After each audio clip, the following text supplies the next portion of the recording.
Friends, welcome back to my YouTube channel. तो दोस्तों, मैं यूट्यूब चैनल पे आपका स्वागत है। तो जैसे कि अभी आप देख सकते हैं कि वीडियो का स्पीड थोड़ा ज़्यादा है, मैं स्पीड से बना रहा हूँ। तो ऐसा इसलिए है क्योंकि आज का ड्राइंग बहुत ही इजी होने वाला है। ठीक है, कोई भी रूल्स नहीं होंगे, कोई भी रेगुलेशन नहीं होंगे, आप जैसे चाहे वैसे बना सकते हो। ठीक है, तो इसमें बहुत ज़्यादा सिखाने लायक कुछ नहीं है।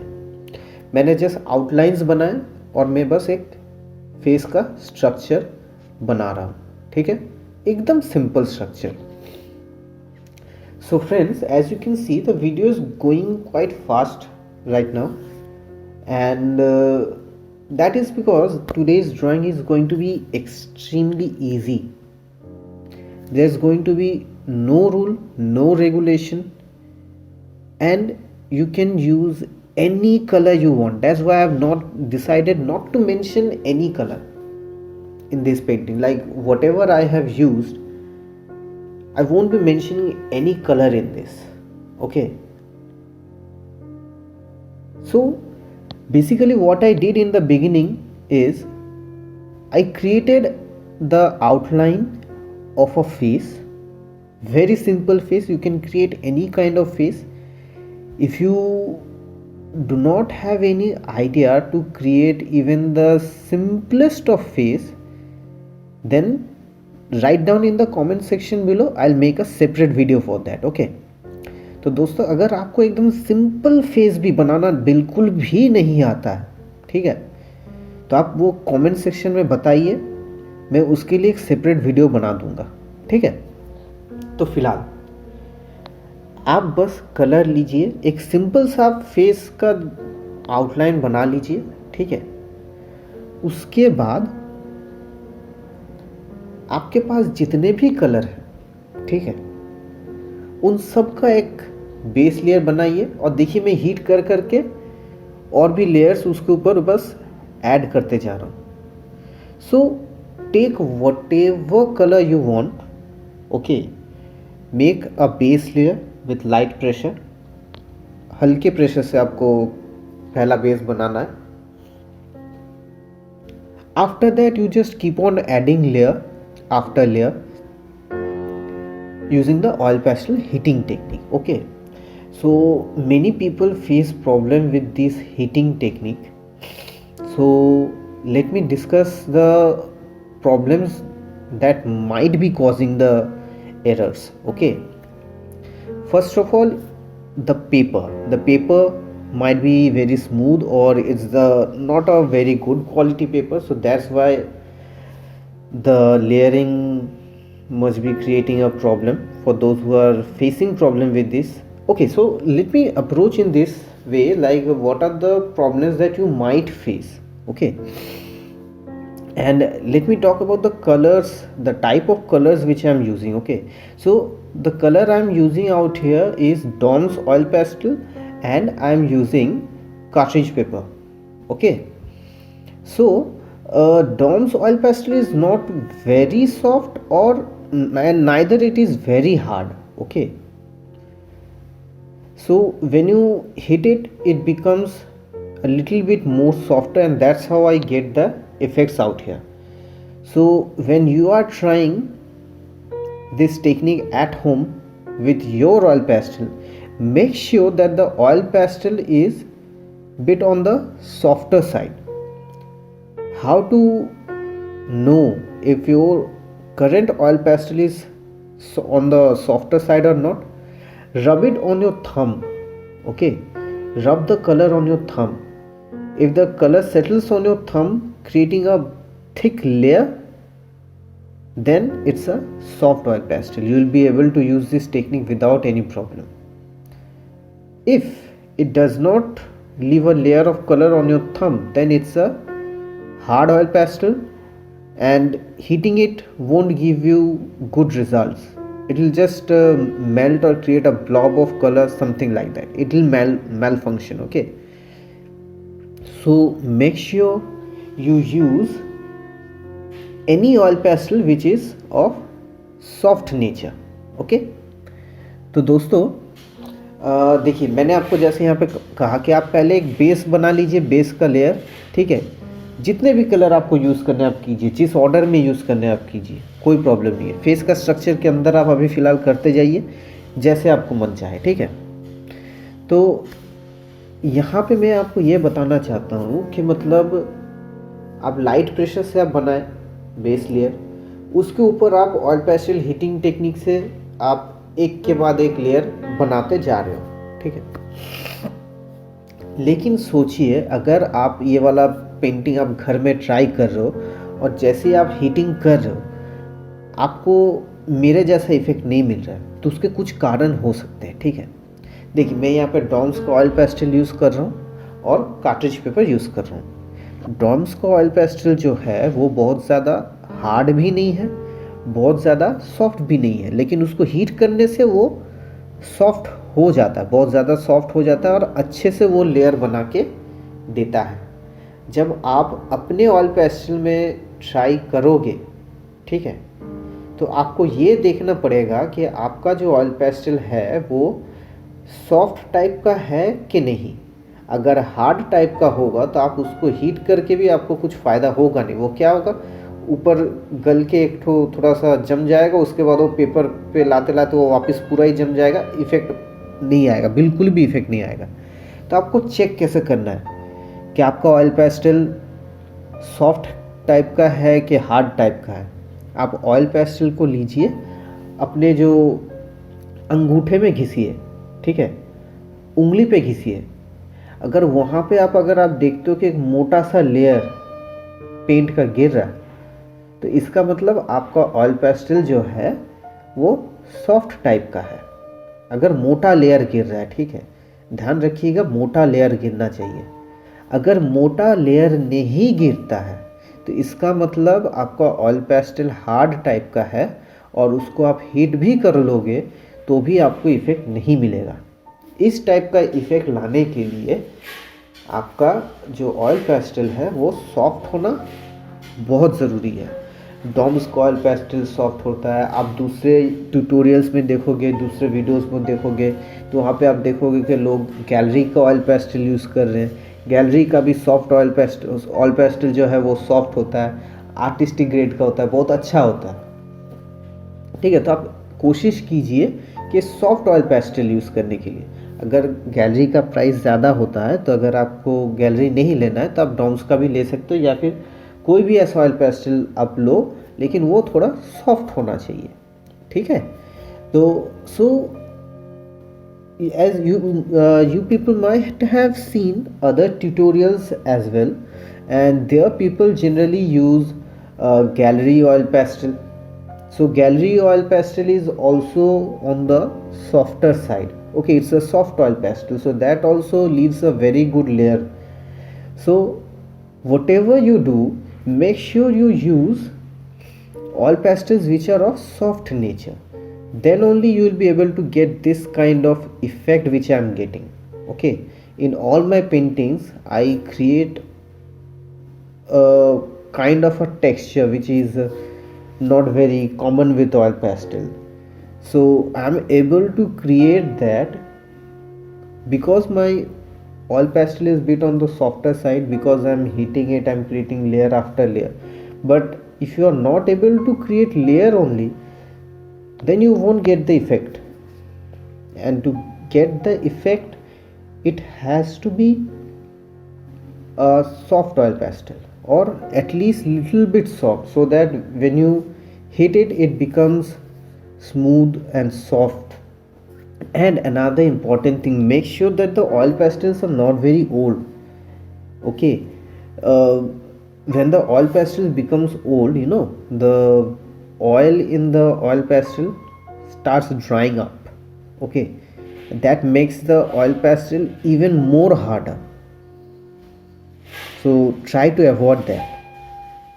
तो दोस्तों, और एक चीज़ इम्पॉर्टेंट है कि अब जब आप ऑयल पेस्टल यूज़ कर रहे हो, आप कोशिश कीजिए कि ऑयल पेस्टल जो है वो बहुत ज़्यादा पुराना ना हो। अगर आप बहुत ज़्यादा पुराना ऑयल पेस्टल यूज़ करोगे तो क्या होता है कि ना, ऑयल पेस्टल के अंदर का जो ऑयल होता है वो धीरे धीरे सूखने लगता है, जितना पुराना होता है वो धीरे धीरे सूखता है, और जैसे ही वो सूख जाएगा ना, आपका ऑयल पेस्टल जो है वो हार्ड होता जाएगा, और जितना हार्ड होता जाएगा उतना ही आपको प्रॉब्लम होगा। इसीलिए आप कोशिश कीजिए कि आपका ऑयल पेस्टल नया हो और थोड़ा सॉफ्ट टाइप का हो, ठीक है। कार्ट्रिज पेपर नहीं भी मिले, कुछ मोटा टाइप का पेपर लीजिए, थोड़ा सा रफ टाइप का पेपर लीजिए, इक्वली काम करेगा, इक्वली अच्छा काम करेगा। और किसी भी पेंटिंग पे डायरेक्ट जाने से पहले आप ये वाला टेक्निक कहीं पे थोड़ा सा ट्राई करके देख लीजिए, थोड़ा हीटिंग करके देख लीजिए, हीट करके उसको फिर थोड़ा सा ठंडा करके थोड़ा सा प्रैक्टिस कर लीजिए, ठीक है। आएगा, ज़रूर आएगा, आप कोशिश कर रहे हो आप लोग, ज़रूर आएगा, ठीक है। So before trying it on the main painting, try this heating technique on some rough paper, okay. And if you are trying to buy a paper for this kind of painting, I would say any paper which is of rough nature or any good quality paper which is bit rough will give effect like this without any problem. But before going on to the main painting, I would say try it on something, okay. Give it a try, like heat it a little bit, try to heat it more, then allow it to cool down. Get accustomed with the technique first before applying it to the main painting, okay. That's very important. तो अभी आप देख रहे हैं कि मैं यहाँ पे जो पेंटिंग बना रहा हूँ, ठीक है, मैंने यहाँ पे लेयर बना दिया, अभी मैं यहाँ पे आईज बना रहा हूँ, ठीक है। बहुत ज़्यादा परफेक्शन की ज़रूरत है नहीं इसमें, ठीक है, बहुत ज़्यादा परफेक्शन की ज़रूरत है नहीं। ये एब्स्ट्रैक्ट पेंटिंग है और पूरी तरह से डिपेंड उसी पे करेगा कि आपको फील किस टाइप का चाहिए। इस पेंटिंग का फील बहुत इम्पोर्टेंट है, ठीक है। So you do not have to be accurate with this painting, okay. The only thing that's important in this painting is the feel of it. Like you can see I made the eyes green on one side, blue on one side. I have used so many colors out here. So basically this painting doesn't have any rule at all, okay. So this painting does not have any rule at all. You can follow your heart in this, okay. तो basically इस painting का तो कुछ rule है ही नहीं, ठीक है। आपको जैसा मन चाहे, आप जहाँ पे जैसा शेडिंग चाहे आप वैसा कीजिए, ठीक है। इन्जॉय कीजिए वाला पेंटिंग। तो मैं यहाँ पे एक और चीज़ यहाँ पे ऐड करना चाहूँगा कि मतलब इस पेंटिंग का बेसिक टेक्निक क्या है, क्या हीटिंग टेक्निक है कि या फिर ये पोर्ट्रेट का टेक्निक है। एक्चुअली यहाँ पे वैसा कुछ है ही नहीं, ठीक है। इसका मेन जो हम लोग का जो बेस है वो बेस यहाँ से आता है कि हम लोग जब स्कूल में पढ़ते थे तब हम लोग को एक टेक्निक सिखाया जाता था कि आप कलर के ऊपर आप पहले कलर कीजिए, 2 कलर कीजिए, 3 कलर कीजिए, 4 कलर कीजिए, उसके बाद आप उसके ऊपर ब्लैक दे दीजिए, ठीक है। तो क्या होता था कि कलर पूरा ढक जाता था। उसके बाद आप जैसे ही किसी शार्प ऑब्जेक्ट से उसको घिसते थे या फिर उसके ऊपर मूव करते थे तो क्या होता था, नीचे का जो आप कलर किए थे वो ऊपर आ जाता था, दिखाई देता था, है ना। यहाँ पे मैंने उसी चीज़ को थोड़े अलग से यूज़ किया कि ब्लैक हर जगह मैंने यूज़ नहीं किया, लेकिन इसका जो मेन फीचर्स जो है जैसे कि दाढ़ी बोलिए या फिर जो हेयर्स बोलिए वो सब लेकिन वैसे ही आएगा, ठीक है। So friends, the main technique of this painting is not the techniques required for portrait or not the oil pastel heating technique. The main technique which I have used in this painting is something very old. Like when we were in school, we were taught a technique with oil pastel that we have to give various colors at first, and then we have to cover the entire thing with black. After that, with sharp object, we can scribble over the black, we can write something over the black, and the base color would pop up. So that's the main technique which I have used out here actually. Okay, the only difference is that I haven't used black everywhere. I've tried to keep the multicolor also, and the black portion will just act as the highlights.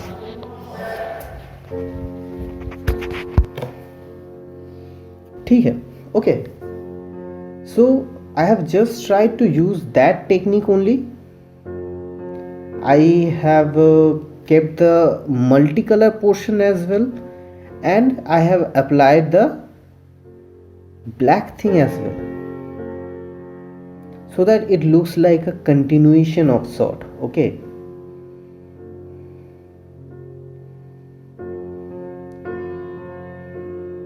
and that is the main technique. So just enjoy the painting.